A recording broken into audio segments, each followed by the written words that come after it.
Hi everyone, I'm John Michael, one of the writers and moderators for the IGN Entertainment Strategy Guide Wiki for the new SimCity. This video will show you some tips and tricks on the culture specialization. Here we are in a city I call public domain. As you can see, it's an established city. Now, the culture specialization is a support specialization. It can make you a lot of money, and it is feasible to work on its own, but it usually doesn't make enough money to make it worth it on its own. It's usually best to be used hand in hand with your gambling specialization because it allows, with culture basically, it draws tourists in where they'll not only spend money on your tourist attractions, but they'll also spend money in your casinos. But we won't go over how they work together in this video. We'll just talk about the culture specialization. Now, it does take a lot of money to work, so you may need to do another specialization at first just to work with it. Right now, I've got a small little oil operation here. It's only a few oil pump jacks and just the one well, but it's no big deal. It's gotten me nearly $500,000, plenty of money to start off. You really need about, say, $250,000, maybe $200,000 to get started with the culture specialization. It's very pricey, but you can make quite a bit of money with it. Now, the number one problem with the culture specialization is traffic. So you need to plan ahead where you're going to place buildings. Now, my city's a little compact. I kind of planned it poorly. The main thing I need to do with my mass transit is I need to get a road from here. This is my passenger train station and my shuttle bus depot. I need to connect it to this figure 8, where I've used the manual overpass technique, which is in another one of my videos. So I'll likely draw a road here. Maybe I'll convert this street into an avenue and connect them. But for now, this will work. The reason I've done the manual overpass technique here is because I've created a figure 8 that I will eventually upgrade to streetcars. And so with all this area here, this will be the center point for all the culture buildings. So now that we have enough money, we're going to go to the first culture specialization building, which is an Expo Center. It costs $150,000, and you'll see there the max profit is $189,000. But max profit is a little touchy when you plop the culture buildings, as you're about to see. So I'm going to go ahead and select it, and I'm going to have to wind up destroying almost all my commercial buildings I've got here on this side of the road. But I sort of expected that I'd have to do that. So I'm going to plop it there. I think that'll cause the least amount of damage. And now we have our Expo Center. Now, the way the Expo Center works, by itself, it doesn't do anything. But when you click it, and it needs to be hired. Well, or populated with workers. Well, we'll let that sit for a second. Then we'll explain a couple other things. So yeah, the main reason I've done the manual overpass technique with the figure 8 is so that way I can upgrade the avenue later for streetcars. And I plan on putting a streetcar stop right here on the front door of the Expo Center. That should greatly minimize traffic around the area. And you will see as we go ahead and run some shows in the Expo Center that it will take a lot of traffic. There are just going to be cars everywhere. And that's why you need to be careful. Now you can see some of my commercial buildings are already changing. One of the things with the cultural specialization, I haven't 100% fully tested it. This is speculation on my part. But I believe all the cities that even start culture or gambling specializations have a hidden number that I'm basically calling the tourism rating. And so at first, when you first get started with culture, you won't have that many tourists come in. You may only even have less than a couple hundred who come in, which isn't nearly enough to make you any money. But every time a tourist leaves and gets happy, it seems more come back. So that's why I think there's a tourism rating of some sort. So the more tourists who come in who are happy and leave at being happy, the more who will come in. And it's just a cycle that perpetuates itself. So as this hidden number goes up, as this tourism rating goes up, your commercial buildings will convert from offices and stores to hotels. And I think that's what's going on over here. Especially on medium and high density avenues, they'll convert to hotels. Now that's important because tourists have a very specific routine they do. They come into your city, and they look for a place to spend their money, which for gambling cities, it's casinos. For culture cities, it's the Expo Center or even other landmarks. And then once they spend their money, they're going to look for a place to sleep.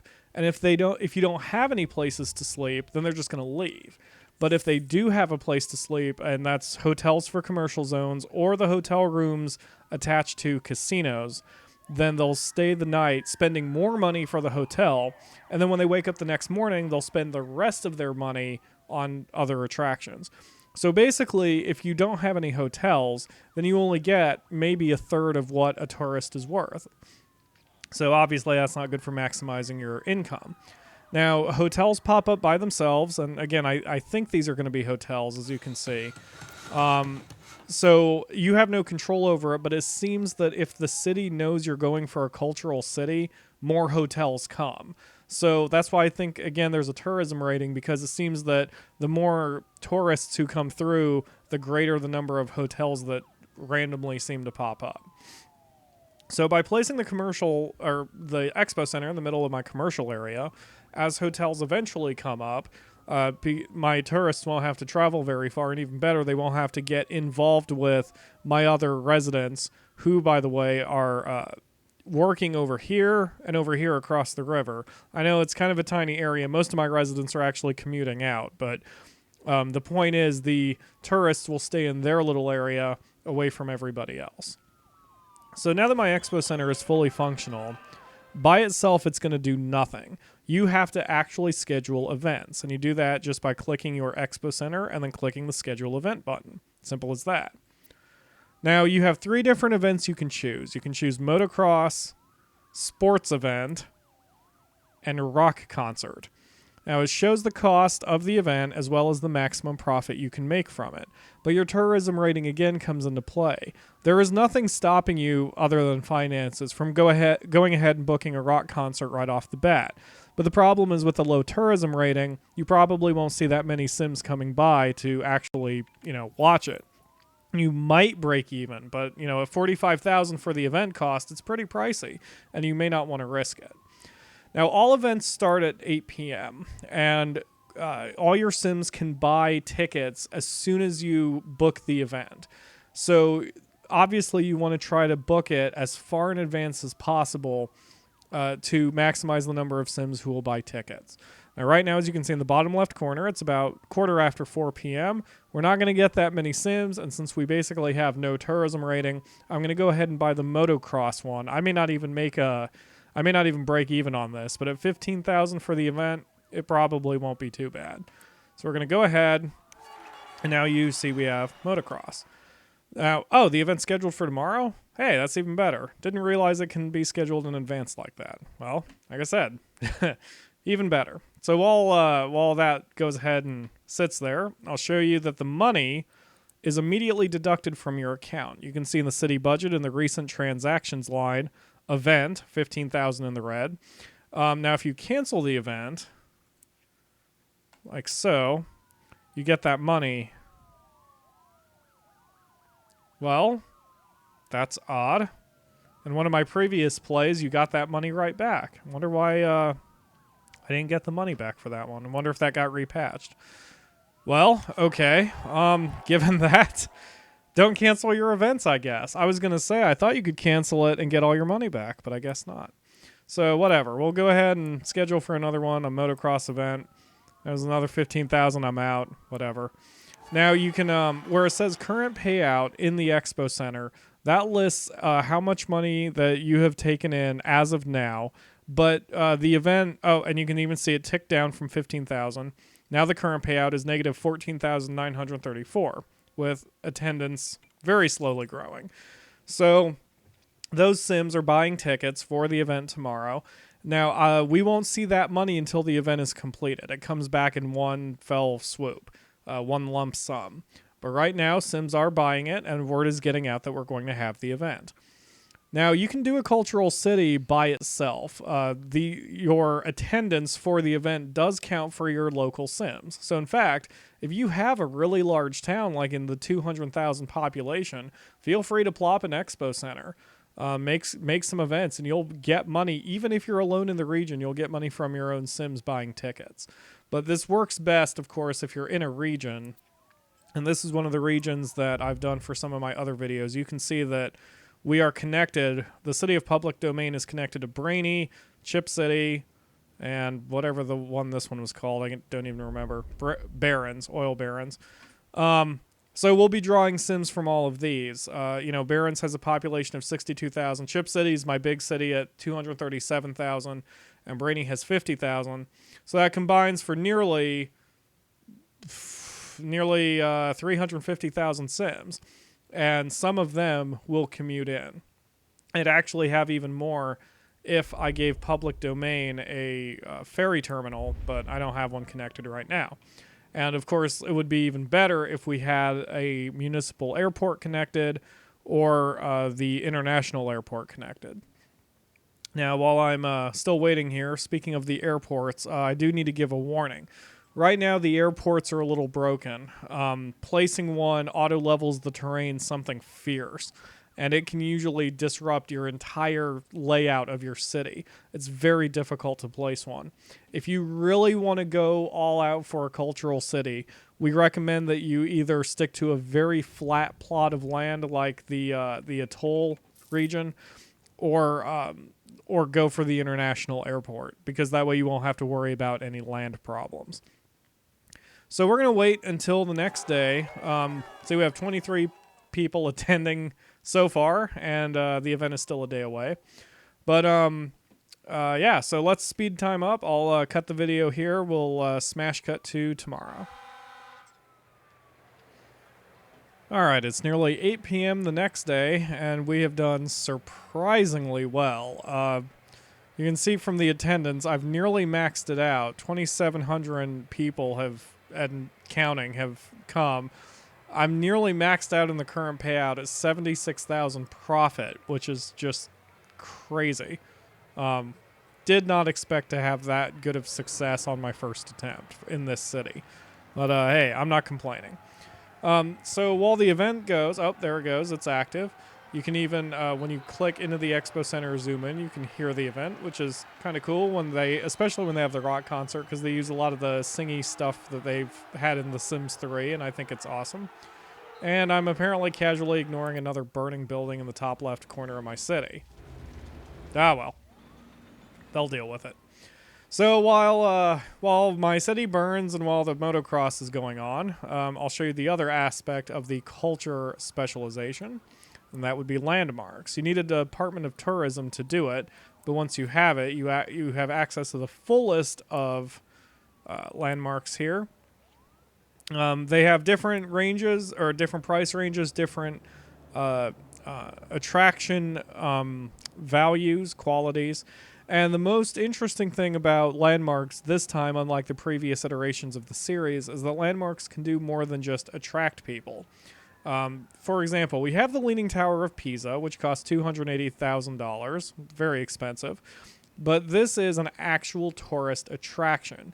You can see from the info box there, it says high tourist attraction. That means it tends to attract high wealth Sims and in large quantities, which is great if you have the other attractions to suit them.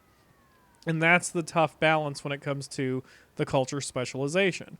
The motocross here, which apparently I maxed out at 3,000 attendance. That is surprising. Must be from Chip City and all the other cities around me. But as you can see, I only got 3,000 low-wealth tourists. That's because motocross tends to only attract low-wealth tourists. To maximize profits further, we want to attract medium and high wealth. And that's especially true when it comes to your casinos, because if your casino can attract high wealth Sims, but you only have things like motocross to attract low wealth Sims, it doesn't really work out and you're not maximizing your profits. So you want to try to keep everything at the same wealth level to maximize what you've got. So we're going to go ahead and place a landmark here. I'm going to go ahead, and since I want some medium tourists, I'm going to plop the Washington Monument. It's also cheap at $50,000, but this is an actual attraction. Let's see. Let's stick it Well, no, that would be terrible for traffic. Yeah, we'll stick it there. So the Washington Monument, we click into it, and you can see that it draws a profit as well. Right now it's nothing because we just plopped it, but it brings it can attract up to 175 tourists at a time, and we can get quite a bit of revenue because once the tourists are done in the motocross, they'll look for other things to do, including heading to the Washington Monument. But other landmarks have other functions. For example, the Sydney Opera House is a high tourist attraction, but you can tell this one, again from the info box, has a max profit. The max profit is $74,200, and the reason it has a max profit is the Sydney Opera House itself acts like an expo center where you can run shows and people can come and see operas. But wealthy people specifically. So if you had an elegant casino, it would be great with the Sydney Opera House because they would attract tourists for each other and you would maximize your income. And you can see over here, before I continue to the next point, you can see how bad the traffic is right around the Expo Center. As I had feared, it's a problem we need to work on, but it's not so bad in the short term since, again, hey, we made maximum amounts of money, so I can't really complain too much. But whatever. All right, so but other landmarks can include this is the, I'm not even going to try to pronounce those words, but it's a high tourist attraction, whereas we have the Tokyo Tower, medium tourist attraction. But we have others, such as, I think let's see if I can find it here. The Empire State Building. Not only is that a high tourist attraction, but it serves as a commercial zone. So if you plop the Empire State Building, you'll not only be having an attraction, but you can draw in, or you'll be making a lot of jobs, and it can help cover the commercial demand if your RCI meter is kind of demanding. Which is great because, obviously, the Empire State Building takes up a much smaller footprint than having an equal number of commercial zones to do it. But just remember that you can only have 3 total landmarks regardless of what you choose. Now, in my experience, I personally find that the standard tourist attractions, such as even the Dutch windmill, that attract tourists and do nothing else, work the best for me. But your mileage may vary. You may decide to go for a different strategy, and there's nothing wrong with that. Now, the only other final point I want to make here is the Pro Stadium. That's basically an upgraded Expo Center. It basically deals with the same thing where you plop it, and like the Expo Center, you can run shows, run events, and get money that way. You stand to have a much bigger profit margin with the Pro Stadium as well over a simple Expo Center. But the downside is that if you place both, they will cannibalize each other's sales. There's only so many tourists to go around, even if you're connected to other cities. So you want to make sure that you are not trying to put on more shows than you have the people for. In our case, with the motocross maxing out its profit payout and the attendance, I'd feel safe about placing a Pro Stadium, except I want to run a few more shows, especially the rock concerts, since that has a higher attendance cap and a higher payout cap, and see exactly where I'm at. So I'm going to go ahead and go into triple speed here for a minute. And all shows start at 8 o'clock, and they last until midnight. And at midnight, you get however much the payout is. So, boom, there we go. Last payout was $84,000. That money is added to the treasury, which you can see in the event transactions. Now, the event says it gave me $99,000, but on the Expo Center itself, it counts, or it takes into account how much the show costs, which is why my profit was a little bit lower. But hey, you can't argue with about $100,000 income, per day, and you can run a show every single day. So as soon as one show concludes, you want to schedule another event.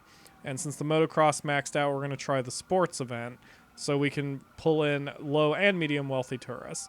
It costs us $30, but we have a maximum profit of a bit more than we did with the motocross.